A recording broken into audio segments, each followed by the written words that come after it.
পশ্চিমবঙ্গে ভোট পরবর্তী সহিংসতা নিয়ে উদ্বিগ্ন তৃণমূল কংগ্রেস। দলের দাবি, ফল প্রকাশের পর মাত্র 10 দিনে নিহত হয়েছেন বেশ কয়েকজন তৃণমূল নেতাকর্মী, আহত 3000-এরও বেশি সমর্থক। শনিবার হুগলি, পূর্ব মেদিনীপুর ও দক্ষিণ 24 পরগনায় যায় তৃণমূলের 3টি ফ্যাক্ট ফাইন্ডিং টিম। আহতদের পরিবারের সঙ্গে কথা বলেন দলটির সদস্যরা, ঘুরে দেখেন ভাঙচুর হওয়া দলীয় অফিসও। ভোট পরবর্তী সহিংসতা নিয়ে চলা আইনি লড়াই কিভাবে এগোবে তা নিয়ে আইন শাখার সদস্যদের সঙ্গে বৈঠক করেন মমতা বন্দ্যোপাধ্যায় ও অভিষেক বন্দ্যোপাধ্যায়। বৈঠকে উপস্থিত ছিলেন তৃণমূলের একাধিক আইনজীবী ও নেতা। এদিকে সংসদ সদস্য দোলা সেন ও শর্মিলা সরকারের নেতৃত্বাধীন দল ময়না, তমলুক ও হলদিয়ায় যায়।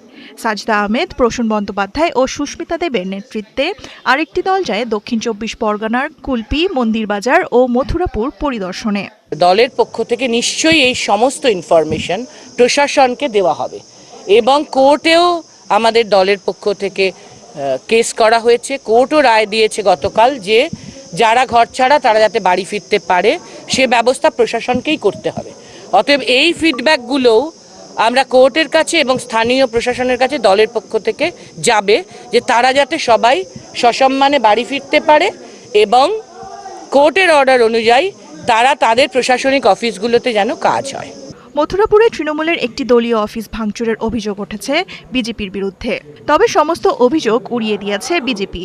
দলটির দাবি, তৃণমূলের অভ্যন্তরীণ দ্বন্দ্বের ফলে ঘটেছে এসব বিশৃঙ্খলা। দেওয়ান মুবাশিরা হোসেন, ৭১।